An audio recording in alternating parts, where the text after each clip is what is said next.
is nothing but a place where river water meets sea water. Now, river water, finally river water joined in sea water.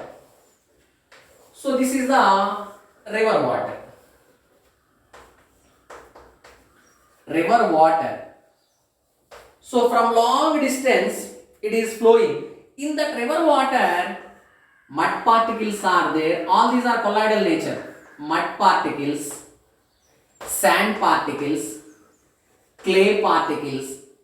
All these are present. These are negatively charged colloidal particles. In the beginning we practiced mud particles are negatively charged colloidal particles. Mud particles, clay particles, sand particles, all these are negatively charged particles. This is the river water. So in the river water, clay particles, mud particles, just for understanding purpose. So these are the negatively charged mud particles or clay particles or sand particles. These are colloidal in nature. These are colloidal nature. Whenever river water meets to sea water, what happens? In the sea water, salts are there. For example, NaCl, KCl, MgCl2. Whenever river water meets to sea water, what happens means, in that salt, active ion is positive ion, while mud particles are negatively charged, K plus Mg plus 2. These positive ions nullifies the charge of mud particles. Whenever river water meets sea water, at that place, the positive charge of salts nullifies the negatively charged mud particles or clay particles. Whenever charge is nullified, what happens? Immediately all comes closer, coagulation taking place. Coagulation is nothing but settling. Coagulation takes place. Coagulation is nothing but settling. In the beginning we practiced. Immediately coagulation taking place. Due to that coagulation, that mud particles or clay particles, they are scattered. Due to that coagulation, they are scattered. They are scattered. That is nothing but delta. Due to that coagulation, they are scattered.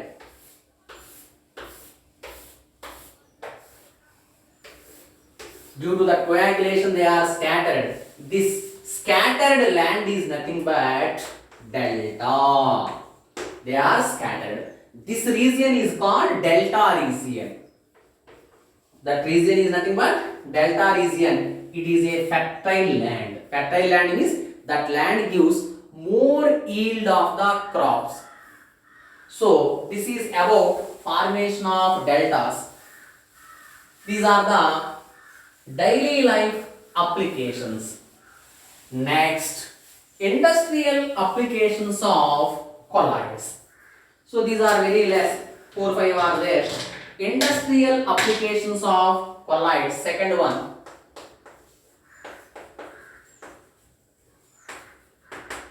Industrial applications of colloids. Industrial applications of colloids. First one is purification of drinking water or clarification of drinking water. Both are same. Purification or clarification of drinking water. Purification or clarification of drinking water. In general, in rainy season, in rural areas, the drinking water consists of mud particles, clay particles like that. In order to purify that water, in rural areas still now, they are adding a one solid called potash R. So now I am considering one mud water, especially in rainy season, in rural areas, they are collecting the mud water. So in that mud water, mud particles or sand particles are present. These are the mud particles or sand particles or clay particles. Mud particles or clay particles. These carries negative charge. Mud particles are negatively charged colloid. Negatively charged colloid. In order to purify this mud water in rural areas, what they are doing means, to this mud water they are adding a one solid known as potash alum or simply alum. To this mud water they are adding potash alum. Previously I discussed that helps in clotting of blood. Potash alum or simple name alum. Formula K2SO4. It is a double salt. Al2SO4 price dot 24H2. It is an example of double salt. Why here two salts are there? Potassium sulfate to aluminum sulfate, which consists of two salts. That's why it is an example of double salt. But it is a one solid. Whenever potash alum is added, what happens?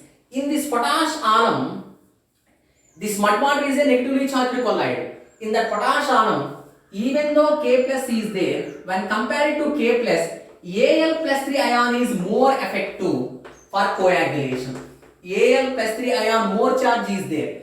Whenever charge is more, coagulating power is more. So by the addition of potash alum indirectly, Al plus 3 ion nullifies the negative charge of all mud particles. Al plus 3 ion nullifies the positive charge, nullifies negative charge.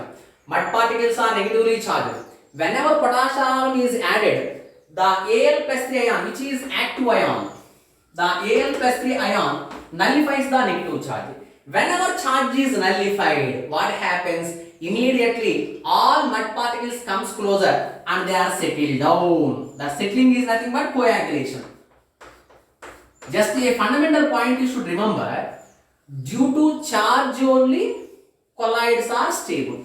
Due to presence of charge, colloids are stable. Here we removed the charge by adding alum. Whenever charge is removed, colloidal particles are unstable. Whenever they are unstable, they are settled down. So these mud particles, all they are settled down at the bottom of the container.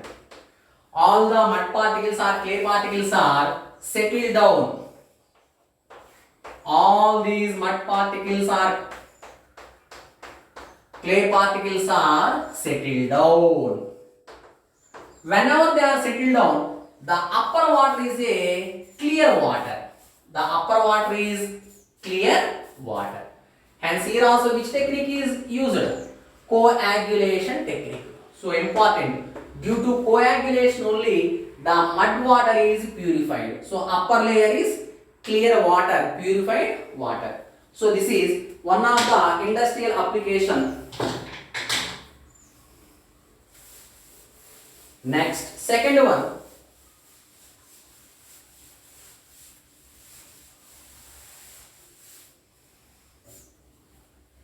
Electrical precipitation of smoke. Electrical precipitation of smoke. Electrical precipitation of smoke. We have to study it under the one device. It can be done with the help of one device known as Cottrell precipitator. Cottrell precipitator.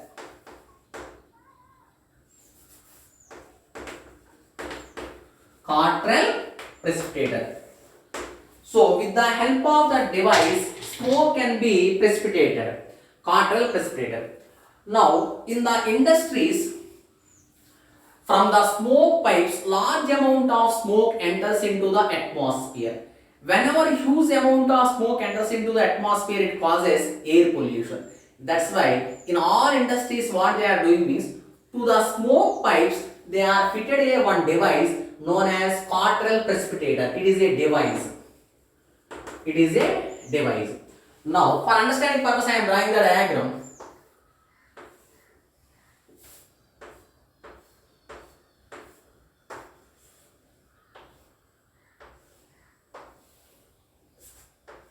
There is no need to draw the diagram. It is a one device, nothing but Cottrell precipitator. Here electrodes are there. connected to the battery like that. Now,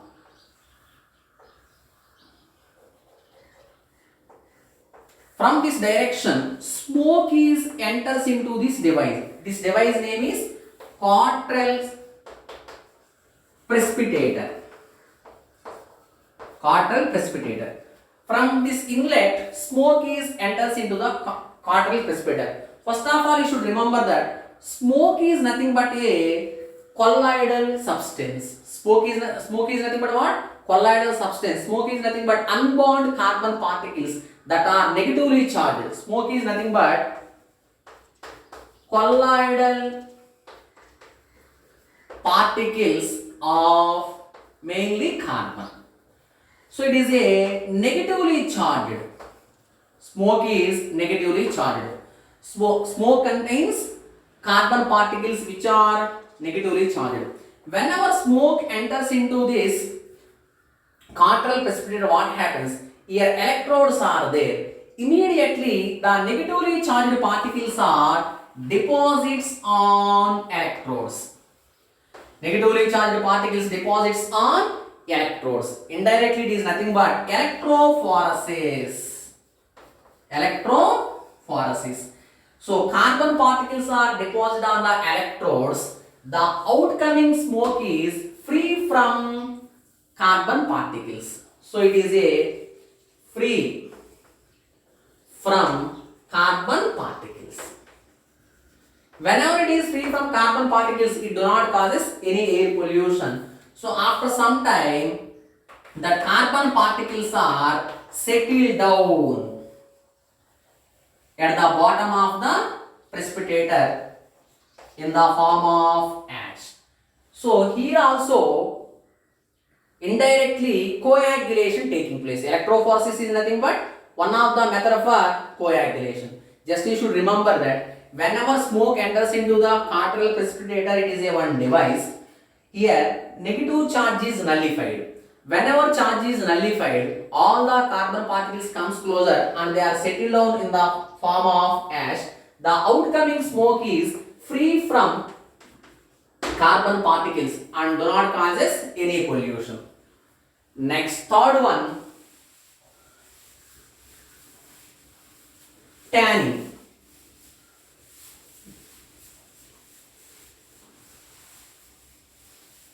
So third application is tanning.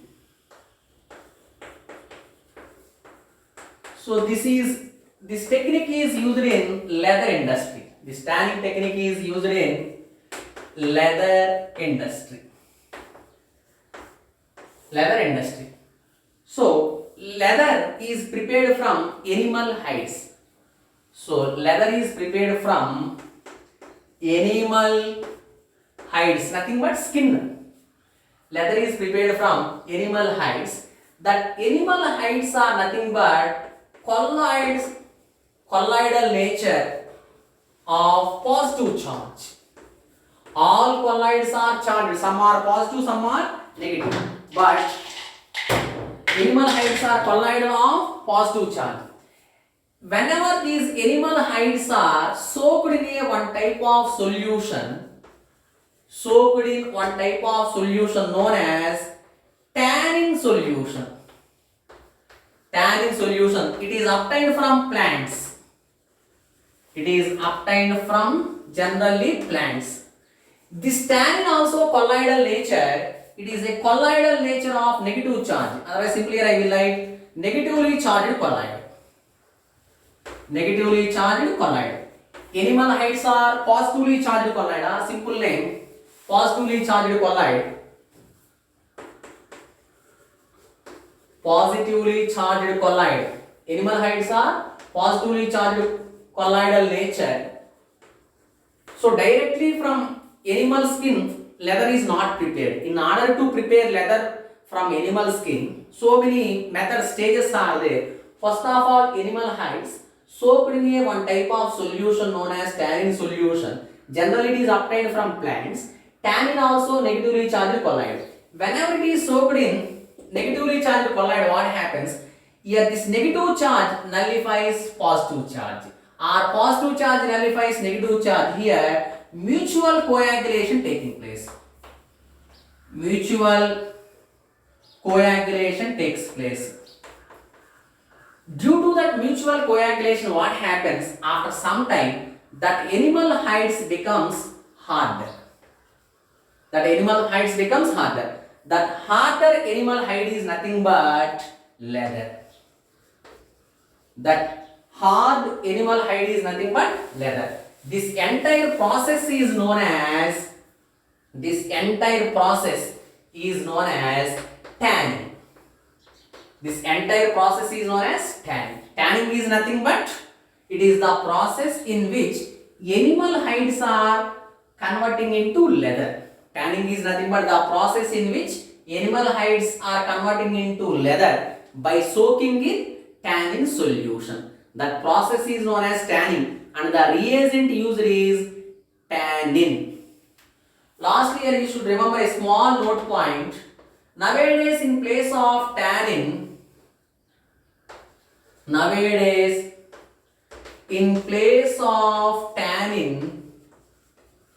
chrome salt or chromium salts are used. Chromium salts are using. So nowadays, in place of tannin, chromium salts are using. By using chromium salts also coagulation taking place.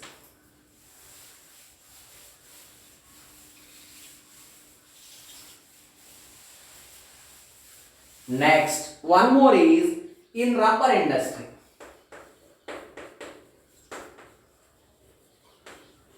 In rubber industry also applications of colloids is there. So generally rubber is obtained from rubber trees. Whenever rubber trees are cutted, it produces one milky liquid known as latex. So from the rubber trees, we are getting one milky type of liquid known as latex.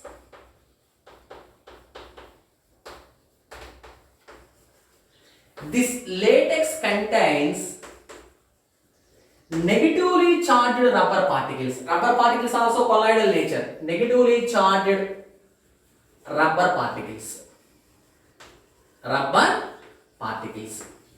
So first of all, you should remember that from the rubber trees we are getting the latex. That latex contains negatively charged rubber particles.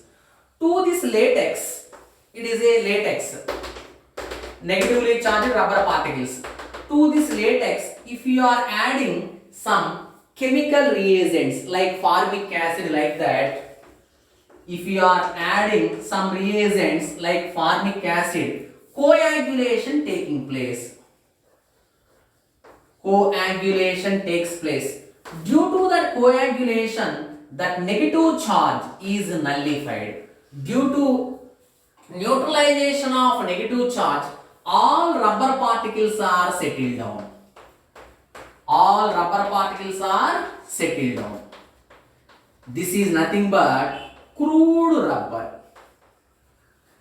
Therefore here from the latex, rubber particles are separated by using which technique? Coagulation techniques. Next, last application is in photography.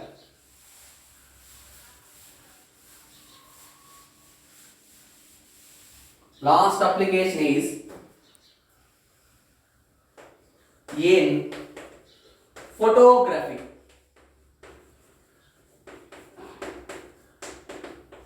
Last application in photography. A colloidal solution of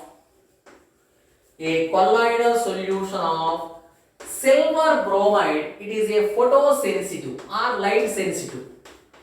Photosensitive.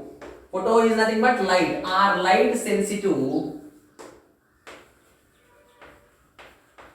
So colloidal solution of silver bromide in gelatin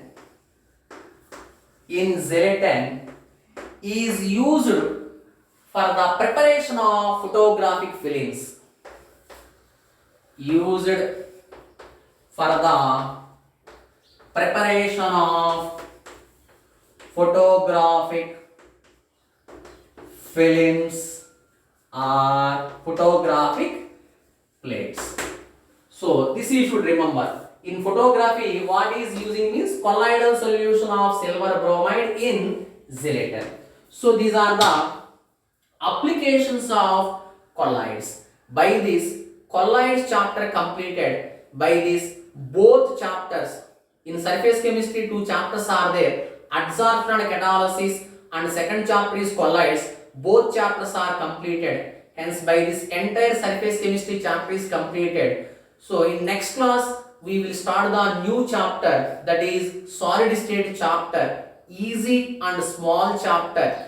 In the solid state chapter numerical problems are there, but easy chapter in next class we will continue the new chapter solid state. Thank you.